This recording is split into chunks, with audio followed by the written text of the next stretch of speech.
l'enregistrement. Voilà, donc cette présentation ce matin sera enregistrée, donc elle pourra vous être envoyée aussi bien le support que la présentation. Donc aujourd'hui, on va vous présenter le label Envol avec donc dans un premier temps la présentation de la labellisation et puis dans un deuxième temps le témoignage donc, de Tony qui est avec nous ce matin, Tony Segundos de la brosserie française qui est donc labellisée Envol avec nous et qui pourra vous présenter la démarche de la brosserie. Et puis, donc, dans un troisième temps, on pourra répondre à vos questions. Ce que je vous invite à faire, donc, vous avez différents onglets. Un onglet qui s'appelle Converser, dans lequel vous pouvez réagir notamment à ce qui est dit pendant la présentation. Et vous avez également un petit onglet qui s'appelle Q&R, donc questions et réponses, sur lequel je vous invite à poser vos questions. Et puis, donc, Caroline, qui est là avec moi à l'agence Lucie, qui est notre auditrice sur le label Envol. Merci, Caroline, d'être là. Merci, Pauline. Bonjour à tout le monde. Pourra donc répondre à vos questions pendant la présentation et on pourra revenir sur certaines questions à la fin pour y répondre en live. Voilà. N'hésitez pas, donc pendant cette présentation, vous le voyez en haut à gauche, différents hashtags et redirection vers des pages LinkedIn. Donc si vous voulez suivre ces pages ou commenter potentiellement pendant la présentation. Voilà. Alors, hop. Donc, je vous le disais, dans un premier temps, je vais vous présenter l'agence Lucie et puis la démarche de labellisation Envol. Et on aura dans un second temps donc, Tony qui pourra nous faire une présentation et un témoignage de la labellisation Envol à la brosserie française. Donc, qui sommes-nous à l'agence Lucie? Aujourd'hui, donc l'agence Lucie, on est une SAS qui a la particularité d'être détenue donc, à 50% par des associations et à 50% par des entreprises.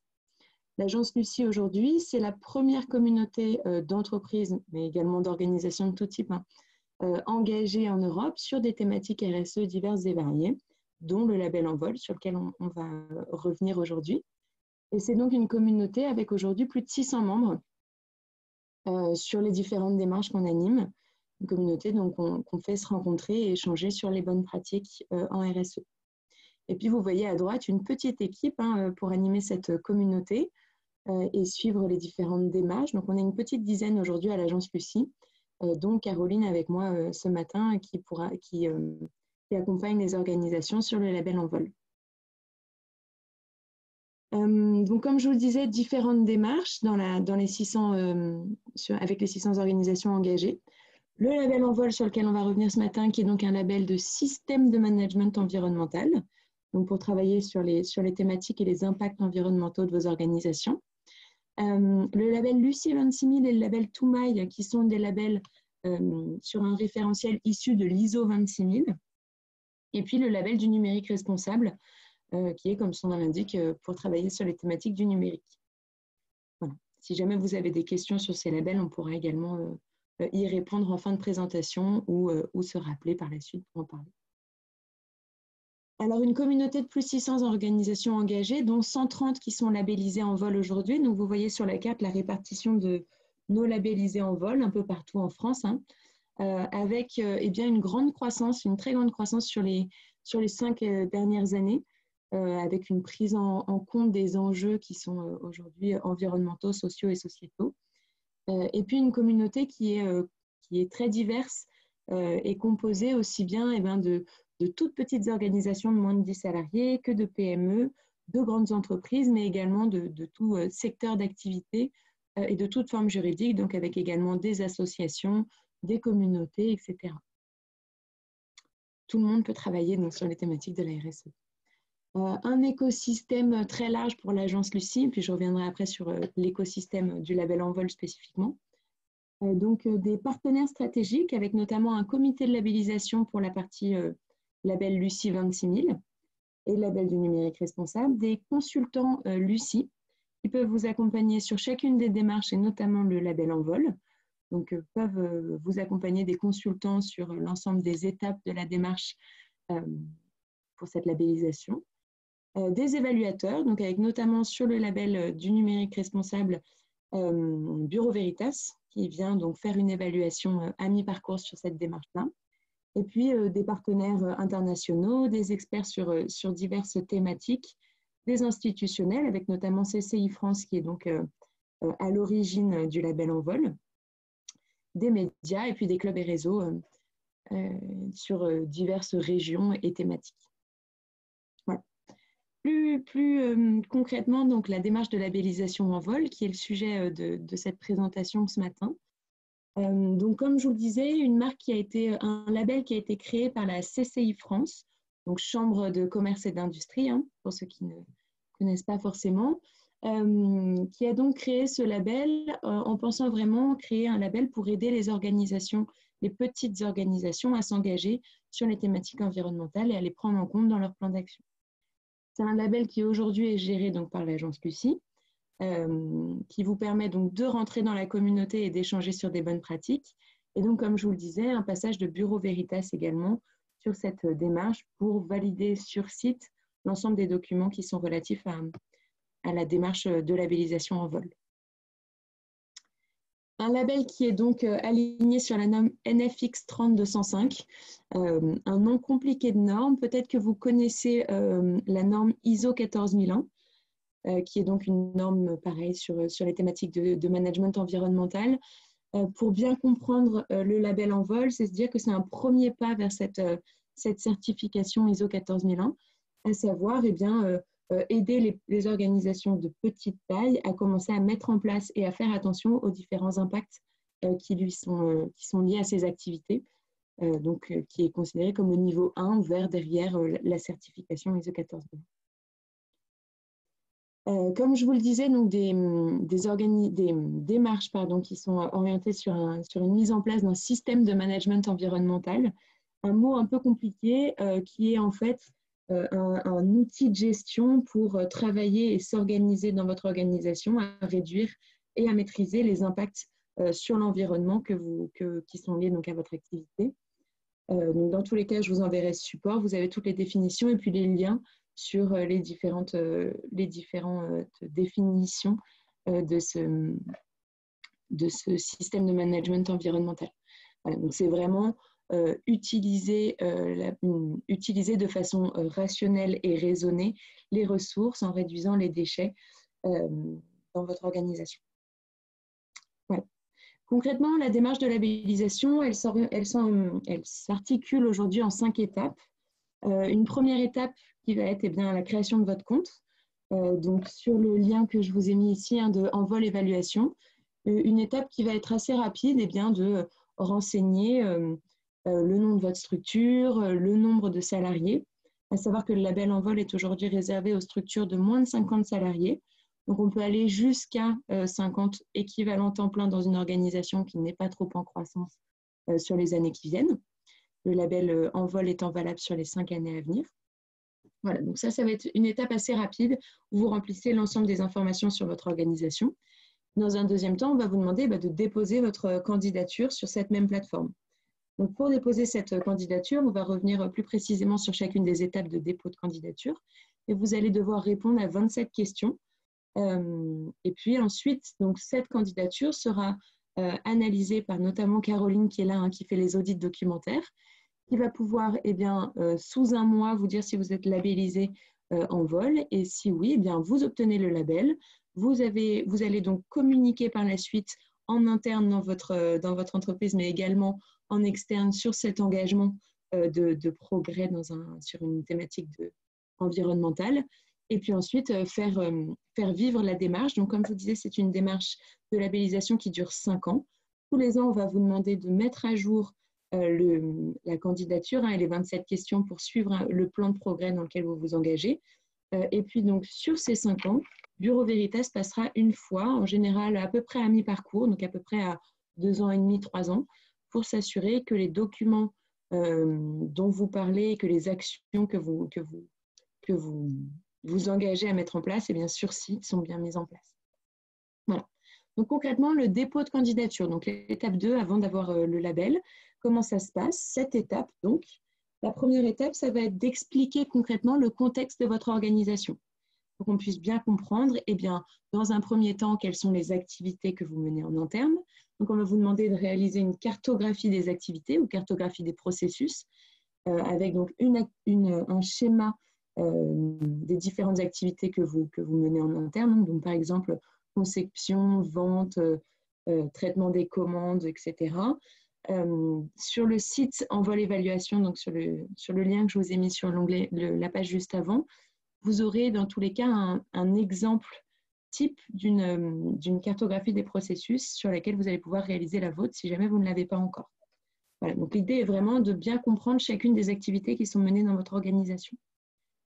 Dans un deuxième temps, on va vous demander d'identifier vos parties intéressées ou parties prenantes, à savoir dans un premier temps réfléchir aux 6 groupes des parties prenantes, qui sont vos parties prenantes internes, qui sont vos partenaires d'affaires, les organisations support métier, les services de l'État avec lesquels vous allez avoir des liens, les partenaires territoriaux et puis les associations et autres parties intéressées.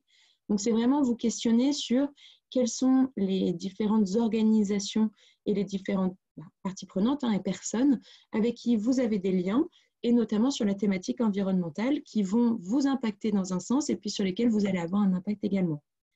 Donc, une fois que vous avez répertorié une liste plus ou moins exhaustive de vos parties prenantes, on va vous demander pour chacune de ces parties prenantes de mettre une note, une sorte de note, à savoir quel est le niveau d'impact que cette organisation a sur moi et que j'ai sur cette organisation. Donc, à chaque fois, vous allez mettre le niveau d'importance entre 1 et 5. Et vous allez donc remplir ce petit tableau que vous avez en bas, qui est également un tableau qui est disponible sur Envol Évaluation. À savoir, pour chacune des parties prenantes, identifier quel est son niveau d'importance et quels sont notamment les besoins et attentes de la partie intéressée sur la thématique environnementale et donc le lien sur le label Envol. Donc ça, c'est également toute la partie bien comprendre le contexte de votre évaluation. Et enfin, pour finir sur cette première étape, on va vous demander d'identifier les enjeux prioritaires. Donc ça va être de travailler sur une analyse PESTEL, enfin on vous propose, mais après à vous d'identifier vos enjeux comme vous le souhaitez, et d'identifier les enjeux, pareil, avec 6 catégories d'enjeux différentes. Une catégorie des enjeux politiques, des enjeux économiques, des enjeux sociologiques, technologiques, écologiques et légaux. Voilà, donc encore une fois, une liste des différents enjeux auxquels fait face votre organisation. Et puis, dans un second temps, vous allez devoir croiser sur chacun de ces enjeux le niveau d'importance pour votre structure et le niveau de maîtrise de cet enjeu, pour bien comprendre quels sont les enjeux prioritaires que vous allez devoir traiter à court terme sur la thématique environnementale, un peu plus long terme, et puis dans un troisième temps sur des enjeux qui ne sont pas forcément prioritaires, qui sont à surveiller, mais sans forcément avoir d'action à mettre en place court terme ou moyen terme. Voilà. Donc ça, c'est les 3 différents documents qu'on va vous demander de remplir ou de partager avec nous si vous les avez déjà faits, pour bien comprendre le contexte de votre organisation et pouvoir par la suite lancer la démarche. Pour lancer la démarche, donc l'étape 2, on va vous demander de définir le domaine d'application, à savoir quelles sont les différentes activités, les différents sites de votre organisation qui vont être concernés par la labellisation Envol. Donc ça, c'est vraiment définir le périmètre de labellisation. Ensuite, on va vous demander d'identifier un référent environnemental, un référent environnement, qui va être la personne qui va notamment répondre aux différentes questions sur la partie labellisation Envol, mais qui va être également en contact avec Caroline pour les audits documentaires, qui va être sur la communication en interne sur les différentes mises en place des actions, etc. etc. Donc vraiment porter la démarche en interne. Et puis, on va également, très important, vous demander d'informer le personnel en interne de votre implication dans cette démarche. Alors dire, ça y est, on va mettre en place un système de management environnemental dans lequel on va prendre des engagements de progrès sur les 5 ans et on va vous demander aussi d'impliquer les collaborateurs dans cette démarche pour vraiment la faire vivre en interne et avoir une amélioration continue qui concerne tout le monde dans l'entreprise. Étape 3, analyse environnementale. Donc à partir de l'étape 3, on rentre dans le, entre guillemets, vif du sujet. Donc d'abord, on va vous demander pour cette analyse environnementale, de reprendre les activités que vous aviez listées dans votre cartographie des processus et de bien comprendre sur chacune de ces activités quelle est en amont la consommation de l'entreprise par rapport à cette activité et puis en aval ce que rejette l'entreprise par rapport à cette activité. Bien comprendre quels sont les impacts environnementaux, aussi bien en amont qu'en aval de cette activité. Donc, sur chacune des activités de votre entreprise, on va vous demander d'identifier ces différents impacts. Et également sur des activités qui peuvent être indirectes pour vous, mais qui ont des impacts environnementaux. Typiquement, et c'est l'exemple qu'on vous a mis en bas, hein, vous êtes un hôtel, mais vous sous-traitez à une blanchisserie pour laver vos draps. Eh bien, il y a un fort impact environnemental sur cette activité-là. Même si ce n'est pas vous qui la gérez en interne, elle va être très liée à votre activité. Donc, on va également vous demander de la lister dans les différentes activités qui ont un impact environnemental dans votre organisation. Donc ensuite, toujours dans l'analyse environnementale, une fois que vous avez listé ces activités, les reprendre dans un tableau et dire, pour cette activité, par exemple, dans l'activité atelier de mon organisation, la sous-activité maintenance des engins de chantier, quel est l'aspect environnemental qui va être concerné?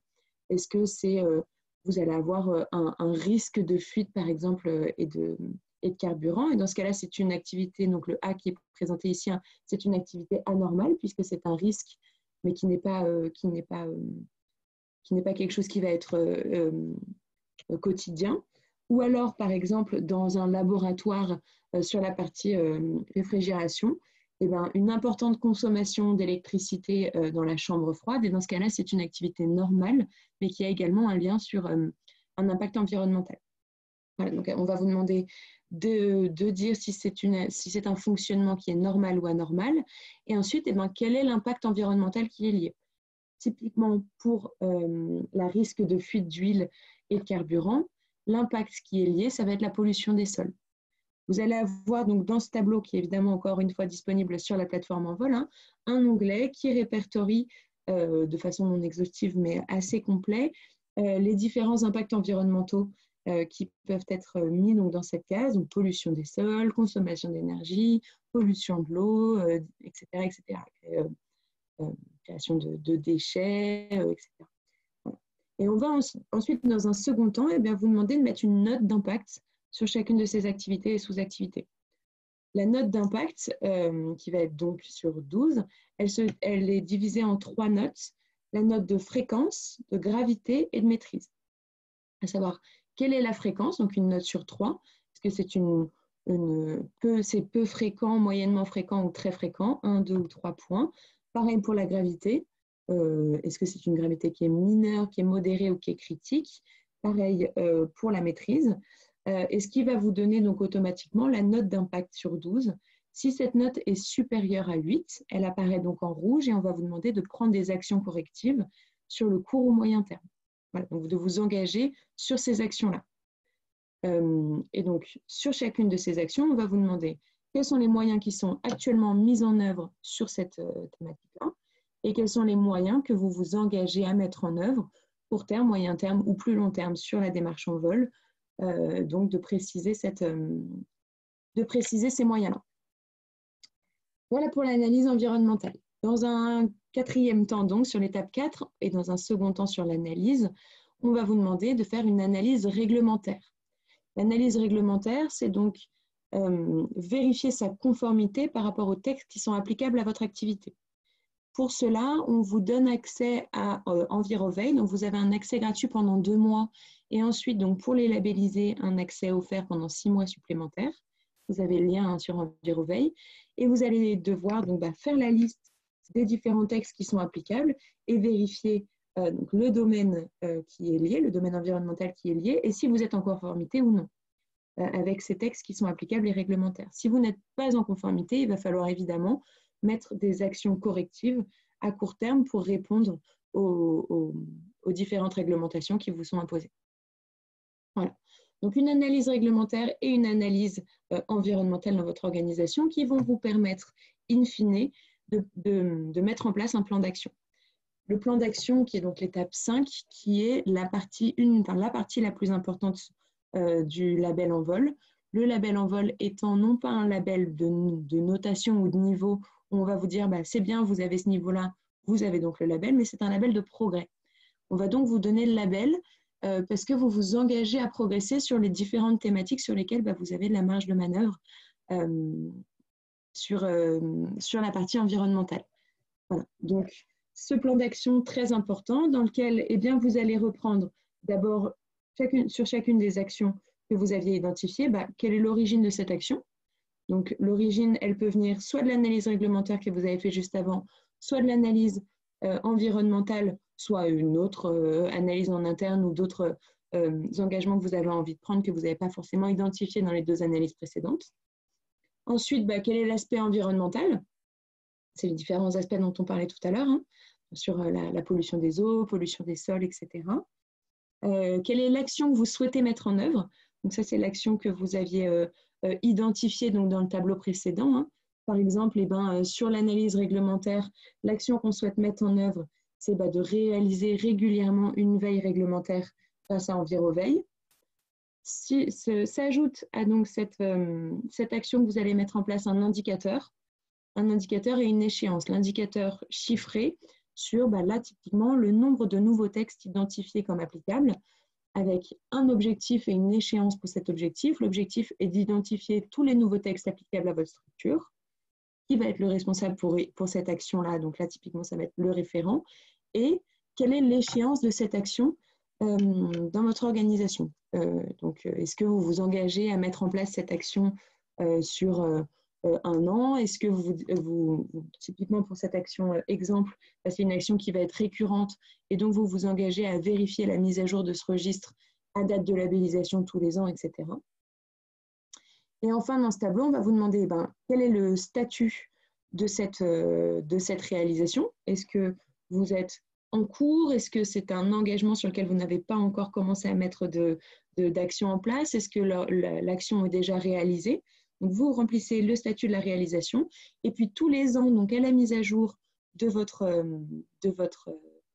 document, de votre plan d'action, on va vous demander de mettre à jour le statut de réalisation. Donc, dans le tableau mise à jour N+1, et vous allez avoir pareil, N+2, N+3, N+4, le label étant valable pendant 5 ans. Donc, avec une mise à jour de ce document pendant les 5 ans. Quand vous mettez ce document à jour d'une année à l'autre, évidemment, si jamais certaines actions ne correspondent plus à votre activité, puisque votre structure a évolué dans un sens ou dans un autre, cette action peut être retirée de votre plan d'action sans souci, à condition évidemment que vous ayez derrière une justification écrite qui soit cohérente et qu'on considère en interne chez Lucie comme cohérente par rapport à l'arrêt de cet engagement. Voilà. Étape 6, engagement de la direction. Donc, une fois que vous avez rédigé ce plan d'action, on demande à la direction de formaliser son engagement, aussi bien en interne qu'en externe, sur l'amélioration continue par rapport à cet engagement de progrès, comme je le disais, dans la thématique environnementale et sur les différentes actions qui vont être menées pendant les 5 ans de labellisation. Donc, formalisation de l'engagement de la direction. Et puis ensuite, donc tous les ans, il y aura une réunion bilan qui va être mise en place pour revoir le plan d'action, comme je vous disais, avec la mise à jour N+1, N+2, etc. Voilà, donc ces 6 étapes, elles sont à faire avant la labellisation, donc sur l'étape 2 de dépôt de votre candidature. Et une fois que cette candidature est déposée, donc on analyse chez Lucie, on fait une analyse documentaire de l'ensemble des réponses que vous avez fournies. C'est donc notamment Caroline qui est présente avec nous, qui pourra répondre à des questions si vous en avez sur cette analyse documentaire. Et donc, sous une échéance d'1 mois, on revient vers vous pour vous dire si votre dossier correspond et donc vous attribuez la labellisation en vol. Une fois que vous êtes labellisé, évidemment, je reviens dessus, je vous l'ai déjà dit, on vous demande de communiquer sur vos engagements et puis de faire vivre cette démarche, donc avec notamment la réunion bilan qui va être mise en place tous les ans. Donc avec la direction, le référent RSE. Et donc l'objectif au cours de cette réunion bilan, c'est de faire le point sur les différentes actions qui ont été réalisées pendant l'année, de faire le point sur les différentes actions qui doivent être menées dans les années suivantes, s'assurer que les mesures prises sont appropriées aux moyens et à l'activité de l'organisation. Ce que je vous disais, si l'organisation évolue, certaines activités ou certains engagements peuvent être revus, de faire un point donc, sur les attentes des différentes parties intéressées, parties prenantes, savoir typiquement cette organisation, j'ai un fort impact sur elle, quelle peut être quelle est son attente de ma part sur la partie environnementale. de notifier les changements majeurs, donc ce que je vous disais, de décider des éventuels changements d'orientation stratégique pour l'organisation et de rédiger un compte-rendu et de le communiquer aux collaborateurs. Encore une fois, très important dans cette démarche de progrès continu, que les collaborateurs soient au courant de l'avancée de l'organisation sur cette partie-là. Voilà. Donc, vous avez les différentes étapes de la démarche de labellisation en vol. Savoir, donc, comme je vous le disais, que c'est un label pour les PME qui s'engagent pour l'environnement, évidemment, PME, puisqu'elle est valable pour les organisations de moins de 50 salariés. Donc, ça vous permet de rentrer dans la communauté Lucie, des plus de 600 membres dont je vous parlais tout à l'heure, mais également la plus restreinte communauté en vol avec les 130 labellisés sur ce label-là. Et ça vous permet, évidemment, de vous impliquer dans une démarche, de pouvoir échanger avec d'autres organisations qui seraient engagées sur cette démarche sur des bonnes pratiques, sur ce qui est mis en place chez eux, etc. Une démarche accessible, on reviendra dans quelques slides sur le coût de cette démarche, mais c'est une démarche qui a vraiment été pensée par la CCI lors de la création, avec un coût abordable pour permettre aux petites organisations de moins de 50 salariés de s'engager dans un premier pas vers une certification qui est bien plus imposante, notamment sur l'aspect financier. Et puis un processus d'amélioration sur les 5 ans pour maîtriser vos différents impacts environnementaux sur votre territoire et donc sur votre organisation. Alors, rejoindre la communauté Lucie, c'est donc accéder au Lucie Pack, comme on l'appelle chez nous, donc à différents avantages. Le premier avantage, ça va être la vie de la communauté. Donc, comme je vous disais, ce qu'on appelle cercle, ça va être des échanges avec les membres de la communauté, aussi bien entre membres labellisés en vol, une ouverture plus large sur des personnes qui travaillent sur l'ISO 26000, donc sur des thématiques également sociales, sur des thématiques du numérique responsable, pourquoi pas. Donc, voilà, échanger des bonnes pratiques, se questionner, réfléchir ensemble, par exemple, au monde de demain, aux actions qu'on pourrait mettre en place, etc. Vous allez également avoir des événements Lucie, donc par exemple la convention qui va être organisée au mois d'octobre, des groupes sur les réseaux sociaux dans lesquels vous allez pouvoir poser vos questions, pouvoir communiquer sur ce que vous avez mis en place, etc. Et puis des événements RSE, par exemple l'événement ProDurable que vous devez connaître, qui aura lieu normalement, si tout va bien, en septembre, sur lequel, par exemple, on a un village Lucie avec des membres de la communauté qui viennent sur leur stand parler de leur démarche et puis de leur organisation. Des avantages entre membres, donc aussi bien en vol que Lucie plus large. On a certains membres de la communauté qui proposent des avantages sur leur offre à l'ensemble des membres de la communauté, et on a dans la communauté des banques, des assurances, des organismes de formation, vraiment des secteurs d'activité très larges. Et vous pouvez, quand vous rentrez dans cette communauté, proposer des avantages également entre membres, de prêter des salles, etc. Une communication mutualisée. Alors, logo Lucie ou logo en vol sur la labellisation, c'est le petit logo que vous voyez en haut à droite sur la présentation. Le logo de la communauté, qui est donc le logo gris, avec le petit sourire à l'intérieur que vous avez vu dans les différentes slides d'avant, qui vous permet de communiquer sur votre engagement dans cette démarche, sur votre appartenance à la communauté, et puis de valoriser ça à l'extérieur comme à l'intérieur. Une page sur notre site internet, donc sur le site en vol entreprise, tous les labellisés en vol ont une page qui redirige par la suite sur le site internet pour valoriser leur engagement également et leur appartenance à la communauté. Et puis des outils RSE, donc l'outil Lucifer qui est accessible à l'ensemble des membres de la communauté, qui est un outil qui référence les bonnes pratiques sur les différentes thématiques de l'ISO 26000. Tout membre en vol a accès à cette plateforme à condition de partager également des bonnes pratiques qui sont mises en place dans son organisation, qui vous permet, clé en main, d'aller directement sur cette plateforme et de trouver des actions qui peuvent être mises en place rapidement chez vous. Lucie AD2R, qui est donc une plateforme qui est proposée à coût réduit pour les membres de la communauté pour calculer le retour sur investissement de sa démarche environnementale ou RSE. Voilà. Et puis d'autres démarches qui sont, d'autres plateformes et outils qui sont développés régulièrement pour pouvoir être proposés aux membres de la communauté Lucie.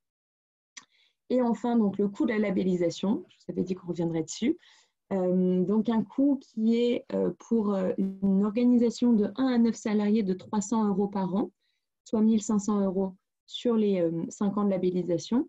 Et pour une organisation qui a entre 10 et 50 salariés, ça va être donc 400 € par an, avec donc un total de 2 000 € de labellisation sur les 5 ans, qui permet donc de rentrer dans la communauté, qui comprend l'audit de Bureau Veritas. Et donc ce paiement, il va être fait la première année à validation, à labellisation, hein, donc à validation de votre dossier, et puis après tous les ans, à date de dépôt de candidature, vous allez devoir payer donc l'année supplémentaire d'entrée dans cette démarche. Voilà pour moi, donc pour la labellisation. Je crois voir qu'il y a quelques questions sur lesquelles, si Caroline ne vous répond pas directement, on pourra revenir à la fin de la présentation, comme je vous disais. Hein. Et du coup, comme prévu, donc un témoignage de Tony Segundos, donc de la brosserie française, qui est dans la démarche de labellisation en vol, enfin qui est même labellisé en vol depuis 2016 et qui va pouvoir nous présenter un peu l'organisation et la démarche.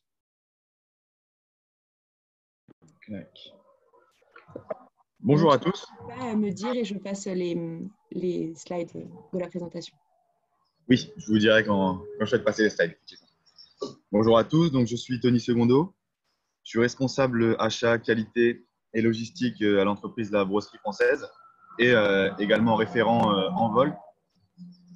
Vous pouvez passer la slide. Donc, je vais vous présenter un petit peu notre entreprise, notre histoire, d'où l'on vient, ce que l'on fait aujourd'hui, pourquoi on est arrivé à obtenir la labellisation en vol, quelques chiffres clés, nos valeurs, également nos réseaux de distribution, et comment on en est arrivé là, parce qu'il y a une vraie histoire derrière tout ça, et il y a un vrai objectif derrière cette labellisation en vol qui correspond tout à fait, nous, à notre business plan et qui nous permet de développer concrètement du chiffre d'affaires.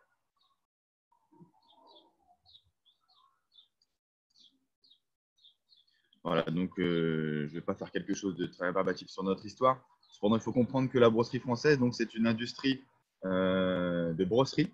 Donc, nous fabriquons des brosses de tout type, des brosses à dents, des brosses à cheveux, des brosses diverses pour le visage, des brosses à ongles, etc. Et donc, c'est une entreprise qui existe depuis 1845 sous le nom de la brosse et Dupont au démarrage, qui est le nom de l'entreprise le plus connu. Donc, c'est une entreprise qui a connu beaucoup de rebondissements et qui a été liquidée financièrement en 2012 suite à de mauvais choix stratégiques, car l'ensemble de l'outil industriel avait été envoyé en Asie pour pouvoir concurrencer sur le marché français, ce qui était une énorme erreur, car c'était complètement impossible d'un point de vue tarification. Donc, en 2012, c'est une liquidation financière.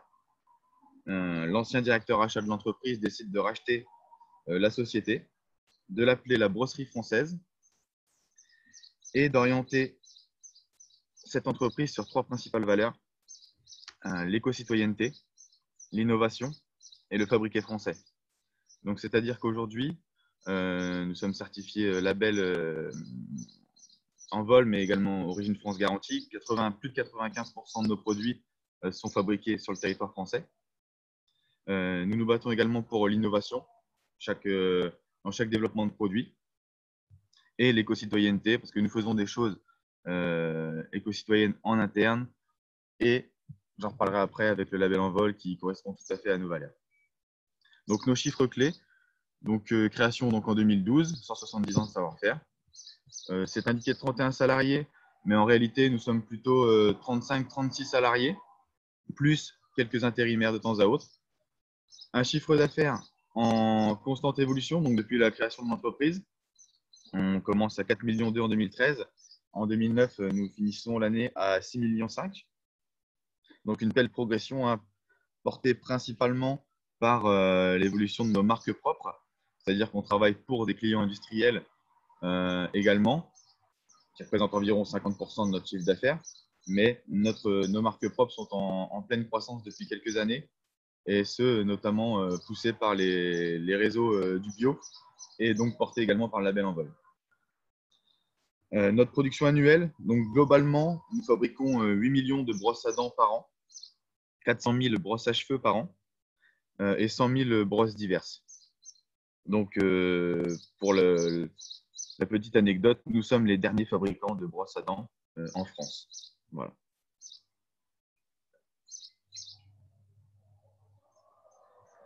Donc, pour nos valeurs, je vais commencer par l'éco-conception.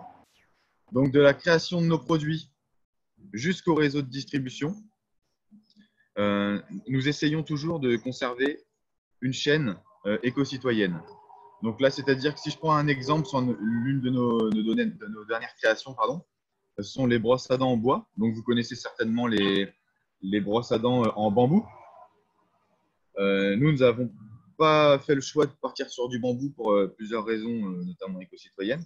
Et donc, nous avons fait le choix de fabriquer des brosses à dents en bois, de hêtre français, en hêtre rouge principalement, issus de forêts éco-gérées, donc pour ne pas dire PEFC. Nous fabriquons nos brosses à dents toujours en plastique recyclé et donc recyclable. Nous proposons d'autres modèles, ce que vous pouvez voir sur la diapositive notamment, avec des manches.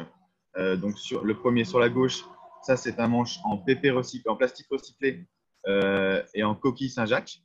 Et sur la droite, c'est du PP recyclé également avec du liège. Donc voilà, pour ça on travaille avec des compounders en France qui nous assurent la traçabilité des produits. Pour tout ce qui est fibres, des brosses à dents, donc communément appelées les poils de la brosse à dents, on travaille avec des fibres issues de base végétale. Donc c'est du plastique, mais c'est du plastique végétal issu d'un haricot rouge qui pousse principalement en Inde, qui s'appelle le rilzan. Je ne sais pas si ça parle à quelqu'un. Et donc c'est un haricot qui n'est pas comestible. Donc on utilise cette huile qui est synthétisée derrière pour en fabriquer du plastique. Et nous, on arrive à en travailler des filaments de brosse à dents.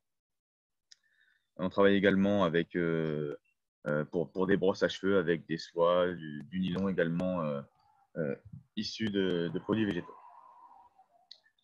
Ensuite, pour les packaging, c'est le même principe, toujours dans l'éco-citoyenneté avec des cartons PEFC, parfois recyclés et recyclables.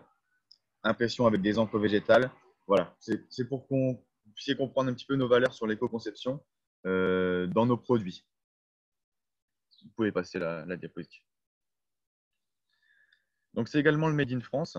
Donc, on répond à plusieurs labels. Donc, comme je disais tout à l'heure, Origine France Garantie, EcoCert Cosmos pour tous les produits cosmétiques, la labellisation en vol.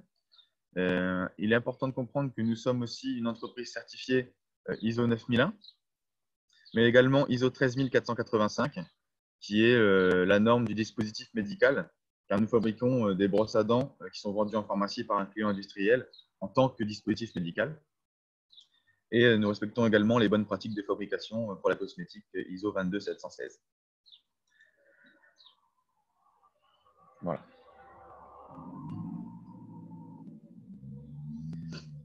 Alors, dans notre entreprise, donc je parlais de la conception jusqu'à la distribution. Dans la conception, il y a la réalisation des produits. Dans la fabrication, on va être, donc nous sommes monosite, nous sommes situés à Beauvais, dans l'Oise, juste au-dessus de Paris. Et dans cette production, c'est ce qui a permis aussi de développer le label Envol. Nous essayons de faire tout le nécessaire pour fabriquer le plus vert possible. C'est-à-dire qu'on n'a pas envie d'avoir cette image d'industriel pollueur des années 80. Nous, ce qu'on veut, c'est pouvoir prouver qu'on peut faire de l'industrie proprement. Et donc, on passe par de l'énergie verte, par exemple, pour l'électricité. On a un vrai système de recyclage en interne de nos cartons. On réutilise la chaleur qui émane de nos compresseurs pour les réinjecter l'hiver dans l'entreprise. Voilà, on essaie de faire plusieurs petites actions comme ça pour éviter de consommer de l'énergie et d'être une entreprise trop énergivore. Et donc, pour parler du recyclage, lorsque un client achète chez nous des brosses à dents, que ce soit en magasin ou sur notre site internet, il a la possibilité de la recycler. Donc, nous, on va lui livrer une enveloppe préaffranchie. Et une fois la brosse à dents usagée, il suffira de couper la tête, de mettre ce manche dans l'enveloppe recyclée, l'enveloppe préaffranchie qui vous a été envoyée. Et nous, elle revient chez nous et elle repasse par un processus de recyclage. Donc, elle est rebroyée en fonction de la matière. Soit elle redevient des protège-têtes pour les brosses à dents elles-mêmes, ou soit elle sera recyclée dans une autre filière pour la création de pots de fleurs ou sur des matières très spécifiques pour du béton pour la route, etc. Mais on donne toujours une seconde vie à nos produits.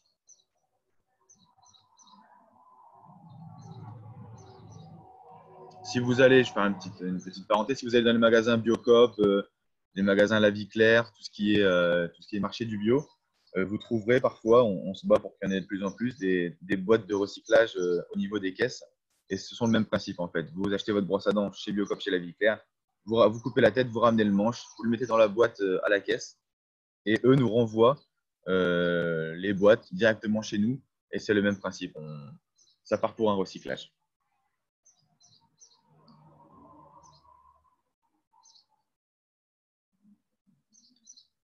Alors, donc là, je vais rentrer plus dans le label Envol.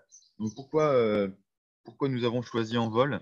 Alors déjà, comme l'a très bien expliqué la conférencière juste avant, nous sommes une entreprise de moins de 50 salariés qui est déjà certifiée avec des normes comme la norme ISO 9001, 13485, qui représente un vrai système de management. Donc là, pour le coup, c'est plutôt un système de management de la qualité avec une norme 13000 qui est plutôt très procédurière et donc très fixée sur la réglementation, mais qui représente un fort coût pour l'entreprise. Il est vrai que le label Envol est un label à moindre coût pour nous et qui nous permet de donner du crédit à notre engagement environnemental face à nos clients ou à nos potentiels clients. Ça permet également pour nous de faire reconnaître en interne également, comme en externe, l'avancement de toutes les actions qu'on peut mettre en place pour l'environnement. Ça permet de donner du crédit à ce qu'on avait déjà mis en place également, parce que ça, c'est quelque chose qui était fait. C'était très bien pour l'environnement, mais au final, il n'y avait aucune communication dessus, donc personne n'était au courant de tout ça. Et le client est toujours très friand, du moins nous, pour notre secteur d'activité, de ce genre d'action pour l'environnement. Donc, nous, ça fait depuis 2016 que nous sommes labellisés. On a commencé avec la Chambre du commerce de l'industrie. Et aujourd'hui, on est à 51 actions réalisées, donc issues de l'analyse environnementale principalement et issues de l'analyse réglementaire, qui celle-ci, pour le coup, est très pratique parce qu'elle nous permet de nous mettre en règle face à la loi et ce n'est pas toujours facile de suivre toutes ces évolutions. Donc, ça permet également à tous nos produits, on peut communiquer sur nos produits directement pour le consommateur final, pour lui expliquer que voilà, nous, grâce au marketing, avec des phrases simples, qu'on fait quelque chose pour l'environnement. Et c'est également un premier pas vers la norme ISO 14001, qui n'est pas quelque chose d'irréalisable pour une PME, mais qui permet de fixer, déjà de faire un constat d'où nous sommes positionnés à l'instant T et de regarder quelles sont les actions nécessaires pour atteindre cette 14001. Dans notre cas, grâce à l'audit que nous avons eu l'année dernière, ça m'a permis de discuter un petit peu avec la personne de l'audit pour comprendre si on était loin de la 14001, etc. Et donc, ce sont des discussions intéressantes à mon sens. Voilà, donc pour donner quelques petits exemples, depuis la labellisation Envol, donc on a mis en place dans l'entreprise de l'éclairage 100% LED, le recyclage de l'ensemble de nos emballages carton, de l'énergie verte. Donc, nous avons des garanties que 100% de notre électricité provient d'éolien ou d'hydrolien. On a mis également en place l'éco-pâturage. Donc, nous sous-traitions cette partie avec des ESAT et CAT pour tout ce qui était prestation d'espace vert. Désormais, nous avons gardé une petite partie en prestation espace vert, mais ce sont les moutons et les ânes qui font le reste désormais.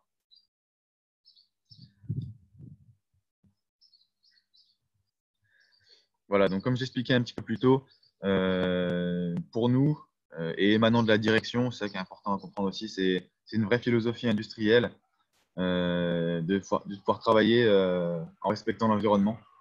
Donc j'ai donné quelques exemples tout à l'heure, l'exemple du chauffage régulé également.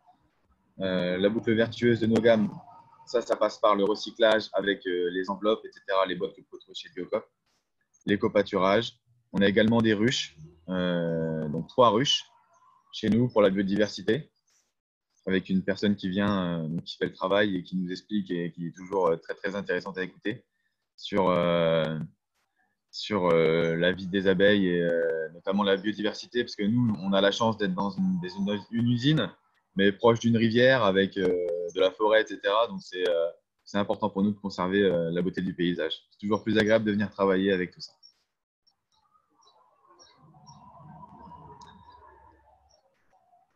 Voilà, donc ça, c'est au cas où j'ai mis le contact si vous souhaitez vous adresser à notre commerciale Sarah Dumoulin avec son numéro de téléphone. Et si vous avez des questions, n'hésitez pas. Pour conclure, je dirais que c'est donc on va rentrer dans notre 5e année de labellisation en vol. Ça nous a permis de mettre 51 actions en place et ce n'est pas terminé encore. Nous avons encore des actions, certaines plus difficiles à mettre en place que d'autres, évidemment. Mais voilà, ce sont des réunions qui sont faites toutes les 2 semaines chez nous. On discute, on note l'avancement. Et ce qu'il faut comprendre également, c'est que pour une entreprise qui est certifiée ISO 9001, au final, la 14001 conserve la même articulation que cette norme. C'est une norme, comme je disais, une norme de progrès, une norme d'amélioration. Donc, la plupart des éléments, des documents obligatoires de la norme ISO 9001 vous permettront d'accéder à Envol plutôt facilement, car il suffira de rajouter quelques éléments d'environnement, mais tous les documents ne seront pas à refaire. C'est la même articulation. Donc, c'est quelque chose pour moi, c'est un label qui est plutôt simple à obtenir si nous sommes ISO 9001, et même si nous ne le sommes pas, c'est de la mise en place toujours intéressante pour l'entreprise. Merci beaucoup, Tony, pour cette présentation très intéressante de votre démarche. Ce que je vous propose maintenant, c'est de répondre à vos questions s'il y en a. Donc, Caroline, est-ce qu'il y a des questions? Alors, merci Tony également pour cette présentation plus complète que ce qu'on peut voir en effet quand on étudie les dossiers, donc c'est toujours sympa. On a eu quelques questions, j'y ai répondu directement. Peut-être, je peux peut-être les reposer à l'oral et puis redonner les réponses en attendant que ceux qui veulent en poser des nouvelles puissent s'en saisir. Donc, on avait plusieurs questions. Par exemple, donc, comment faire pour identifier les textes applicables à un site? Donc, pour la partie analyse réglementaire, existe-t-il des outils Lucie sur cette phase d'évaluation réglementaire? Alors, en effet, c'est selon moi, ce serait la partie la moins évidente à mettre en place parce qu'on n'est pas tous des juristes et on n'a pas forcément de notions sur la réglementation, bien que nul n'est censé ignorer la loi, ce n'est pas forcément accessible à tous. Donc, du coup, c'est pour ça qu'on propose le site CCI France. Donc, pour information, il y a 2 mois de connexion. Dès que vous créez un compte sur CCI France, il y a automatiquement 2 mois de connexion gratuite. Et ensuite, pour les labelliser, on fait une extension de 6 mois, comme l'avait présenté Pauline tout à l'heure. Donc voilà pour cette partie. Ensuite, ce qui peut être aussi intéressant, c'est de se faire accompagner par un consultant ou une consultante. Donc, on a un réseau de consultants référencés en vol. Ça peut être une autre option pour ce sujet. Alors, je regarde en même temps s'il y a des questions. A priori, non. On avait une autre question. Pourquoi n'est-ce pas ouvert à toutes les PME? C'est vrai que la notion de PME, on parle de 10 à 250 salariés. Donc, la bonne raison, c'est que déjà, c'est avant tout un choix de CCI France qui a créé le label. Et ensuite, à partir de 50 salariés, on peut considérer que mettre en place une ISO 14001, c'est plus accessible.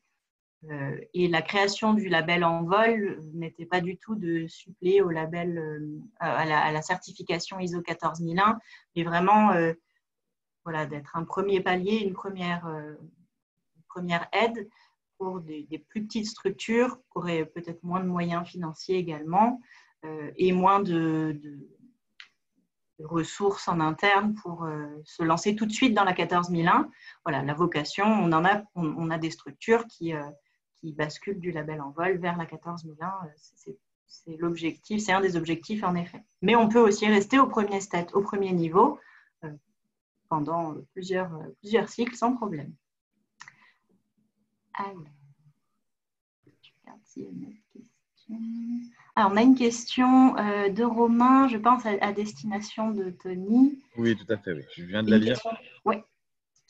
Donc, bonjour Romain. La question de l'éco-pâturage chez nous, elle est gérée par donc 2 personnes, une personne pour les abeilles, une personne pour les ânes, les moutons, etc.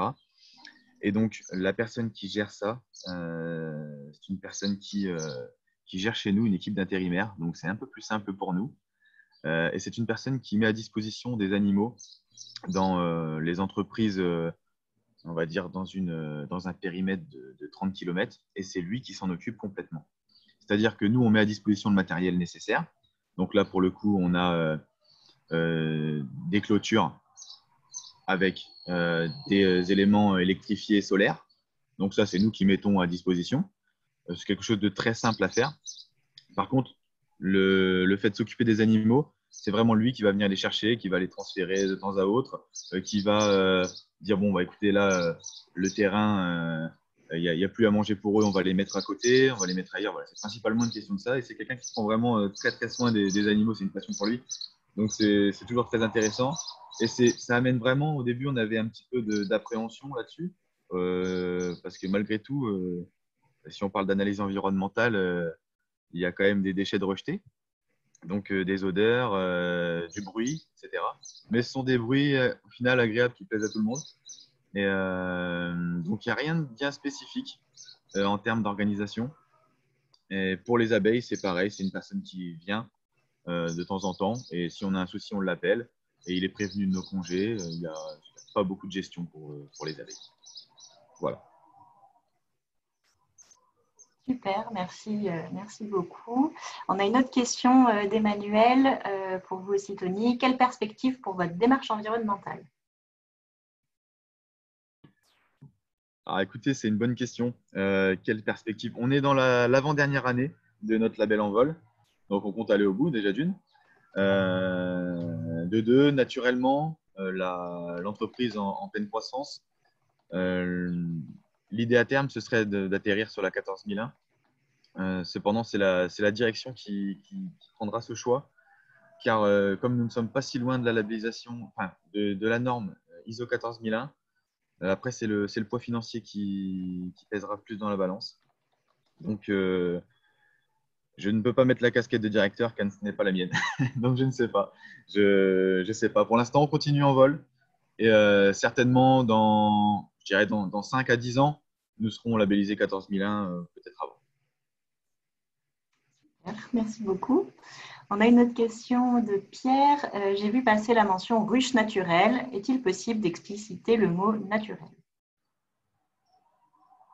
Ruches naturelles? Non, ce sont des ruches, c'est peut-être marqué dans le slide, ruches naturelles. Non, ce sont des ruches classiques, tout ce qu'il y a de plus simple, qu'on trouve chez les apiculteurs. Ce sont des ruches. Voilà. Ok, très bien. Alors, peut-être que si, d'accord. J'ai peut-être la notion du naturel alors. Parce que, je ne vais pas rentrer dans les détails, mais il faut comprendre que pour faire du miel, c'est comme pour faire de la viande en fait. En soi, on exploite les abeilles en général. Parce que les abeilles fabriquent le miel pour se nourrir pendant l'hiver. Sauf que les récoltants récoltent ce miel. Donc du coup, les miels produisent tout le temps, pour au final ne conserver très très peu de miel pour elles. Nous, on ne fait pas ça. Nous, on ne récolte pas le miel. On prend vraiment, s'il y a un petit peu de surplus, on le prendra, mais nous, on laisse les abeilles faire. On ne fait pas ça pour récolter du miel. Voilà. C'est peut-être ça l'explication. Ok. Oui, on pourrait aussi se poser la question d'où sont placées les ruches. Alors ça, c'est la personne qui gère. Elles sont à environ une vingtaine de mètres de l'entreprise. D'accord. Okay. Oui, je voulais rajouter aussi quelque chose en plus de la présentation, simplement pour vous dire que la création de comptes sur la plateforme envol-du6 évaluation.fr, elle est gratuite, cette création de compte. Donc, demain, une entreprise, une organisation peut créer son compte gratuitement. Il n'y a aucune limite de temps pour candidater et l'avantage, c'est qu'on a accès au questionnaire et à tous les documents d'appui.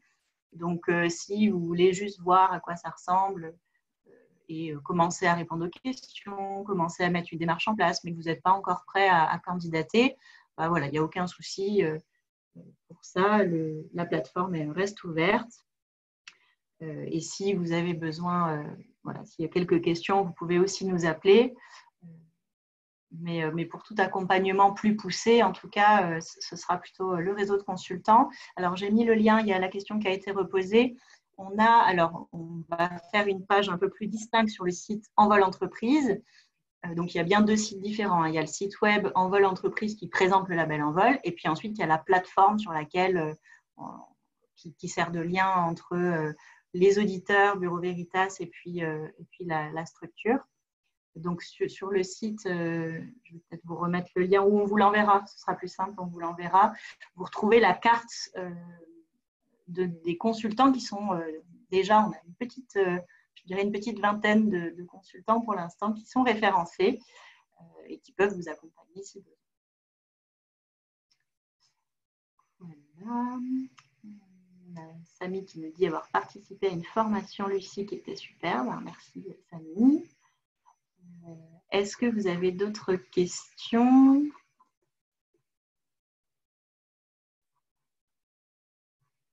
Est-ce que c'est bon?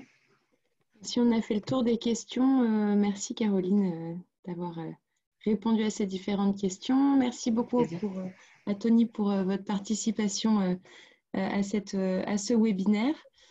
Avec plaisir. Merci. Pour rappel, donc moi, à la suite de ce webinaire, je vais vous envoyer un compte-rendu avec, comme je vous disais, la présentation et puis le replay. Comme ça, vous pourrez regarder en boucle si vous voulez.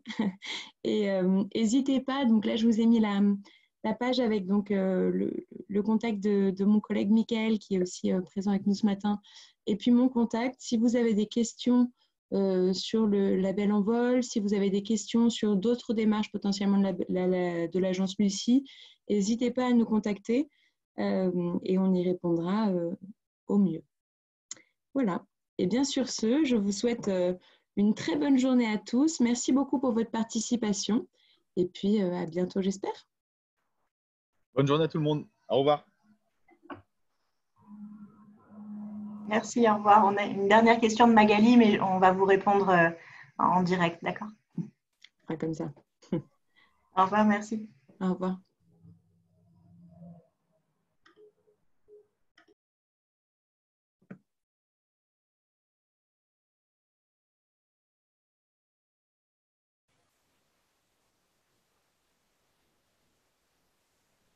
Tout le monde est déconnecté. Tout le monde est déconnecté ou? Écoute, non, je crois pas. Les gens partent au fur et à mesure, mais j'ai pas mis fin à la réunion. Je vais mettre fin à la réunion.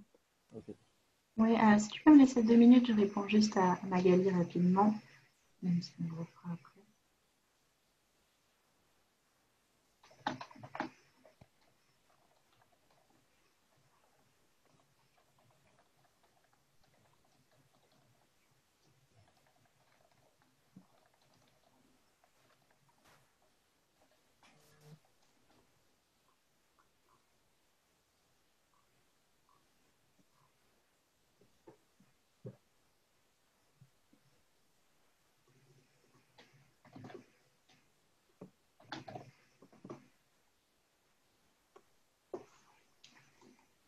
Bon, bah, elle s'est déconnectée. Oui, je lui enverrai un mail.